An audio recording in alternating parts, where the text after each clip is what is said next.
Hi, welcome to Trigonometric Functions of Any Angle. My name is Tuesday J. Johnson.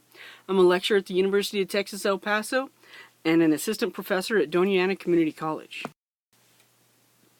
This lecture is for Math 1508 Pre-Calculus, but I'm sure pre-calculus courses across the country, or world, whatever, let's go global, could use this. We're using Larson's 10th edition pre-calculus text, Chapter 4 is Trigonometry, Section 4.4, Trigonometric Functions of Any Angle.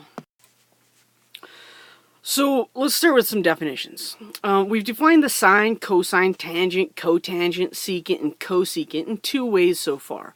And I was noticing as I'm recording these, this is the first time I've actually written out the full words for the 6 trig functions. So if you need to go back and fill in some blanks on the unit circle or using right triangles, there you go. There you go. I apologize for not doing it earlier.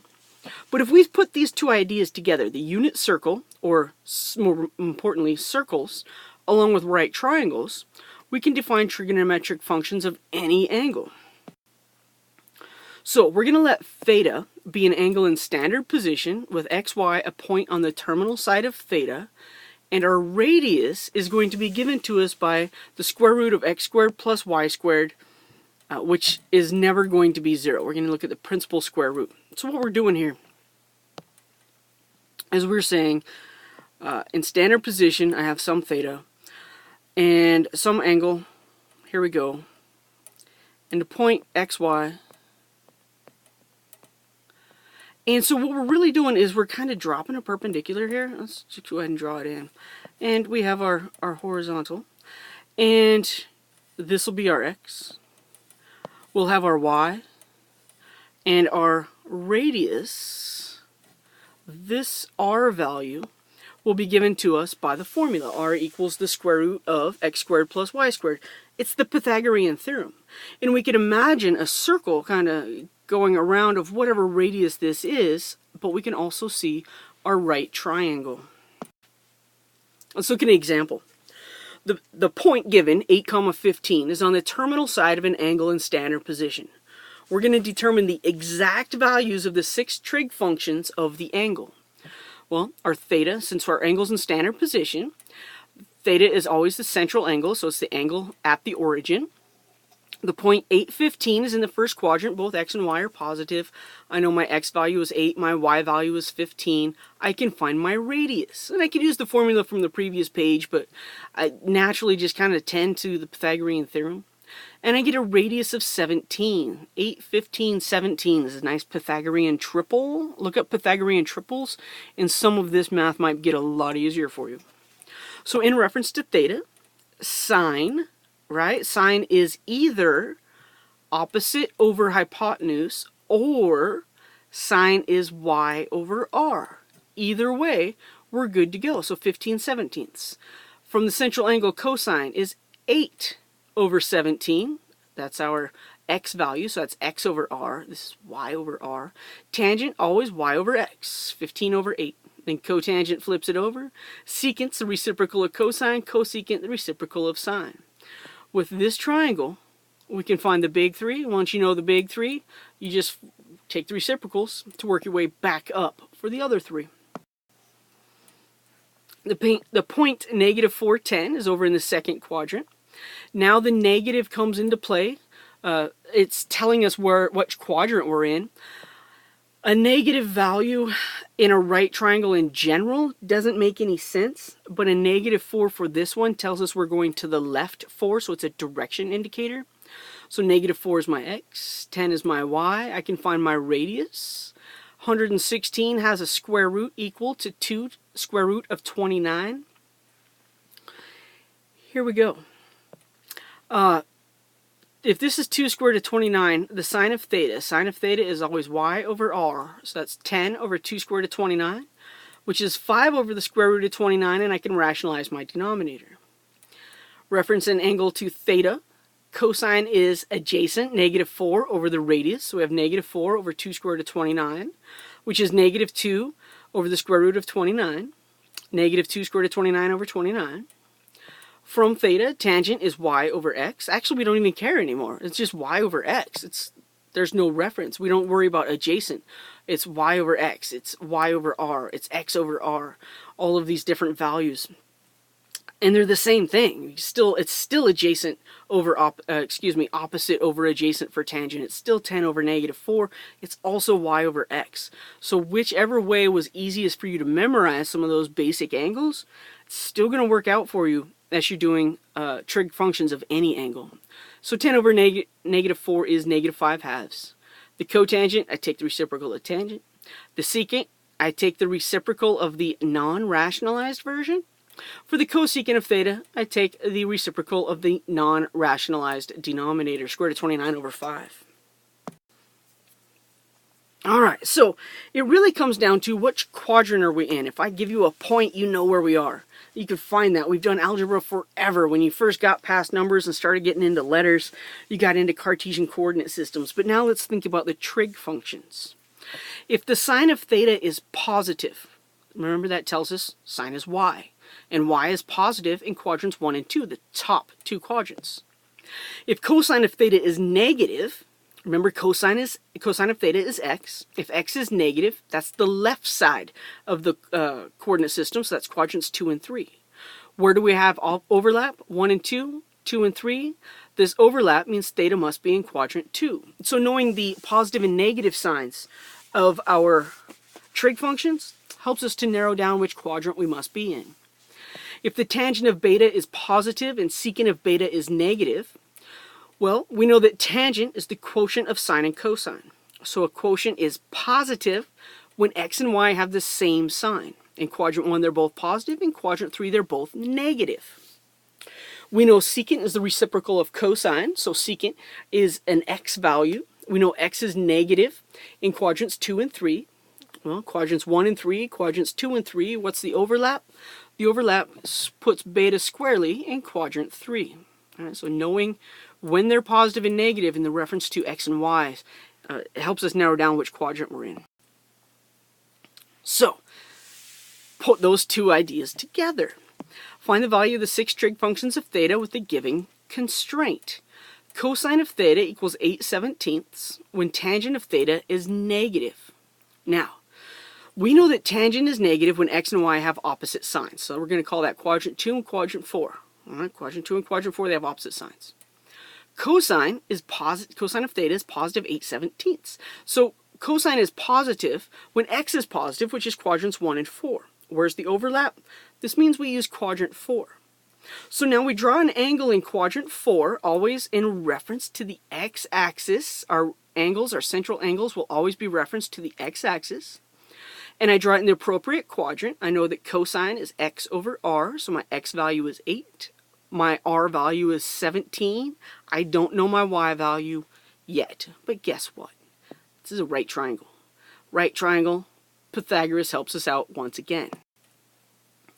So, using the Pythagorean theorem, I end up with y squared equals 225, and this time I actually select a negative 15, that's the square root of 225. I don't use the principal or positive square root.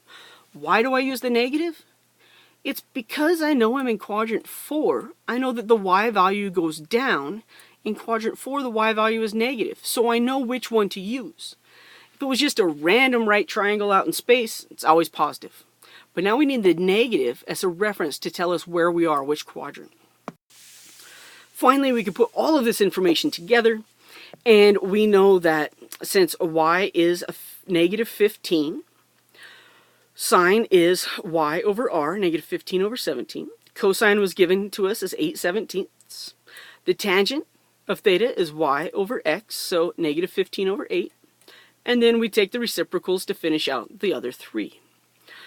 I left cosine in black because that's one we did not find. These 5, right, are the ones that we actually found. And don't forget, even though I say cosine equals 8/17, I try to correct myself. It's cosine of theta equals 8/17. Cosine, COS means nothing. Maybe we use it at UTEP College of Science. But COS of theta, now that's a cosine. We're talking about something completely different. So I'll try to be better in always mentioning the angle name, but you always try to be better in writing that angle in there. Anytime you write sine, cosine, tangent, using the symbols sin theta, cosine, cos theta, tan theta. Always put the angle in there. So now, let's find the value of the 6 trig functions of theta with the given constraint. If secant of theta is negative 2, and sine of theta is also negative. So sine is negative, sine associated with y, negative in quadrants 3 and 4. Sorry if you heard my dogs barking. They, I don't know, the wind's blowing or something. Had to run outside. The secant, also negative. Secant refers to the x, right? Secant is r over x. Secant is negative in quadrants 2 and 3 on the left side. So I'm in quadrant 3. In quadrant 3, I just draw a random angle. I don't really care if my scale is good or not. And I find the missing value. So secant is r over x. But I know r is never negative. The radius is never negative. The negative must go with either the x or the y. So I'm in quadrant 3. It must be a negative 1x. R is 2. 2 squared is 4. 4 minus 1 is 3. So I know that this y value is the negative square root of 3. Knowing that y equals the negative square root of 3, I could fill in my other 5 values. Theta is here. The sine of theta is negative square root of 3 over the radius of 2. From theta, cosine is x, negative 1, over hypotenuse 2. Tangent is y, negative square root of 3, over x, negative 1. Notice tangent is positive in quadrant 3, good. And then I do the reciprocals, and that's why I like to put them together as negative square root of 3 over negative 1. Yeah, I could do that in my head.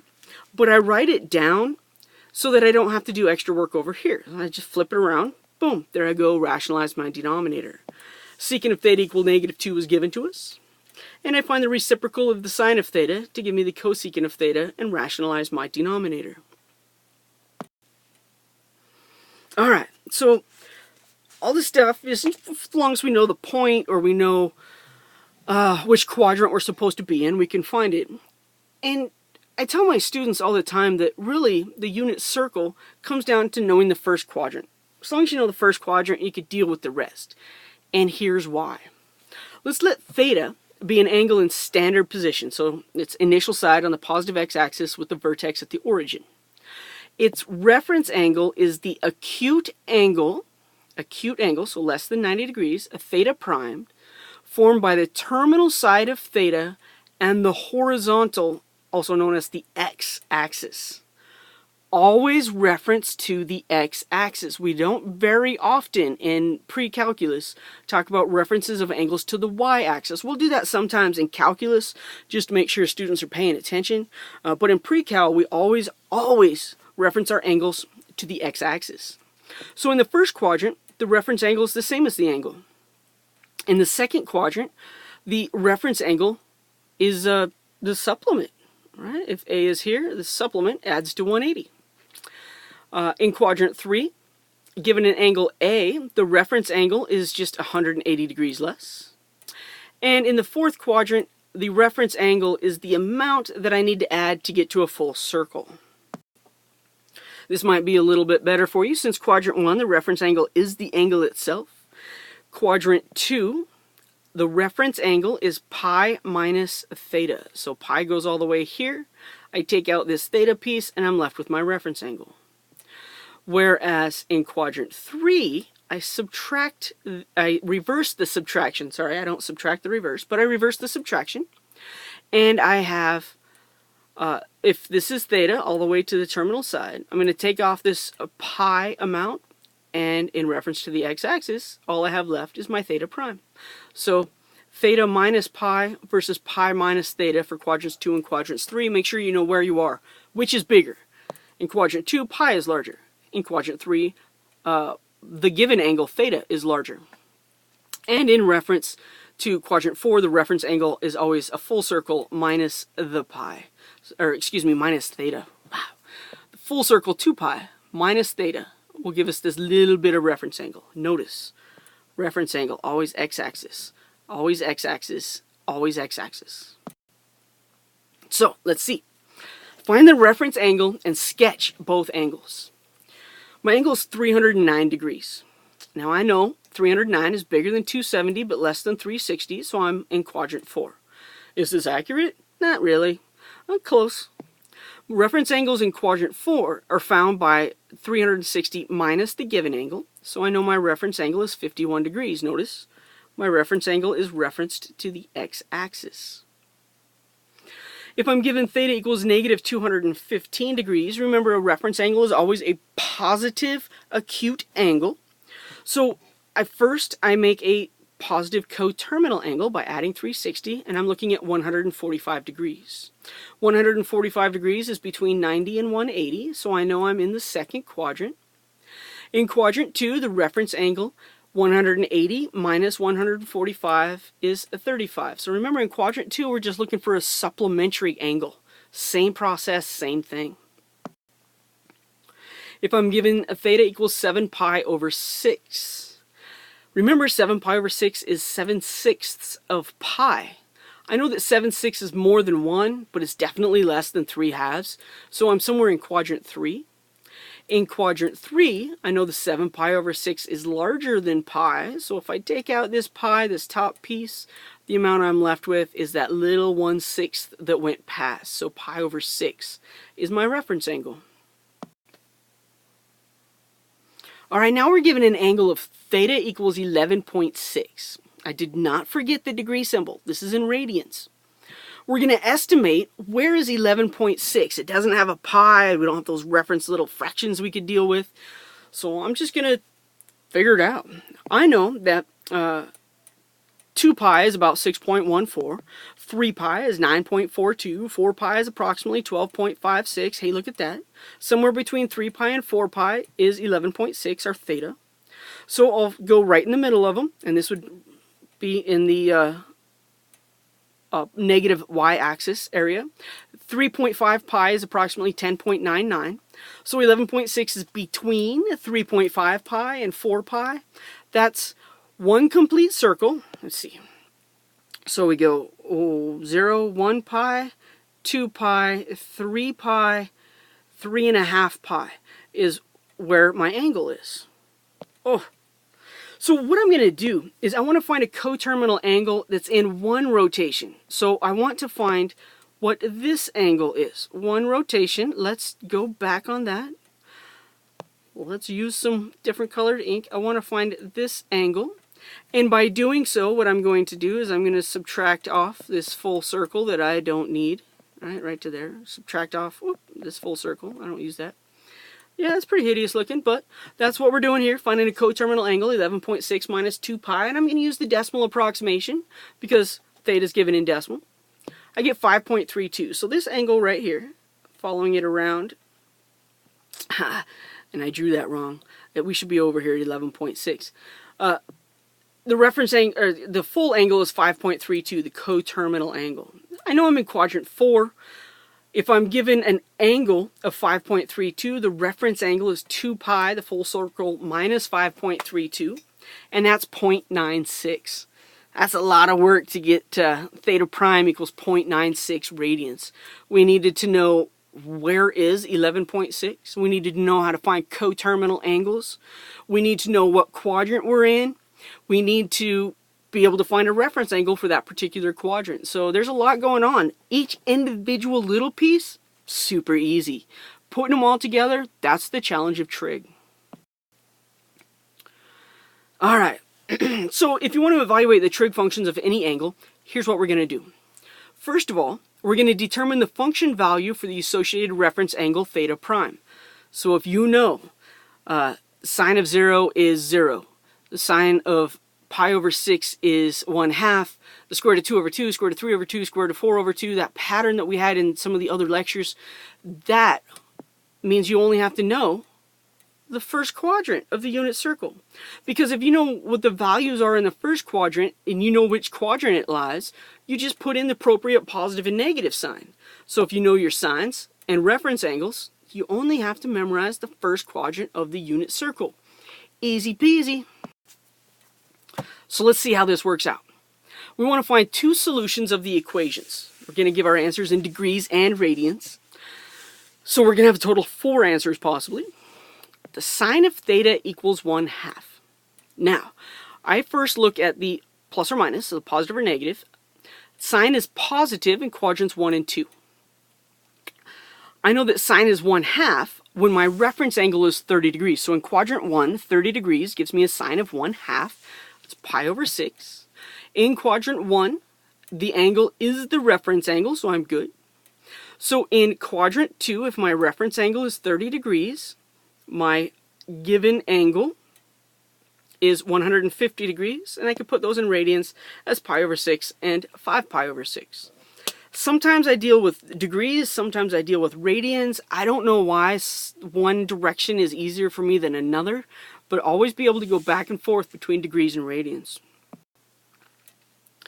If the cosecant of theta equals 2 square root of 3 over 3, I'm going to undo the rationalizing, which means I'm going to rationalize the numerator and then simplify my fraction. I'm going to have the cosecant of theta is 2 over the square root of 3, which in my world, I always take things back to sine and cosine. The cosecant has reciprocal sine of theta. Reciprocal of 2 over square root of 3 is square root of 3 over 2. So sine is positive in quadrants 1 and 2. The sine is square root of 3 over 2 at a reference angle of 60 degrees, or pi over 3. So in quadrant 1, that's our answer. In quadrant 2, our reference angle is found by taking pi or 180 degrees appropriately and subtracting. We're finding our supplementary angle when we're looking for a value in quadrant 2. So that's 120 degrees and 2 pi over 3. Our last example, we're going to find two solutions and give the answers in degree and radians. If the tangent of theta equals 1, we know that the tangent is y over x, opposite over adjacent, y over x in every application. So if that equals 1, that's when x and y have the same sign. They're both positive in quadrant 1 and both negative in quadrant 3. And tangent is 1 when sine is equal to cosine, right? Because tangent is sine of x divided by cosine of x. So when are sine and cosine equal? They're equal at a 45 degree or pi over 4 reference angle. In quadrant 1, the angle is the reference angle. In quadrant 3, right, it's that little bit past pi, or that little bit past 180, and I find my angle theta to be 5 pi over 4, or 225 degrees. So these are both possibilities. We can't narrow it down anymore unless we're given something else, like sine is positive. So then it can narrow down to, oh, this must be quadrant 1. That's it for trig functions of any angle, reference angles. Get to know them. You don't have to love them, it's alright, but you got to get to know them. That's it for now. Thanks for listening.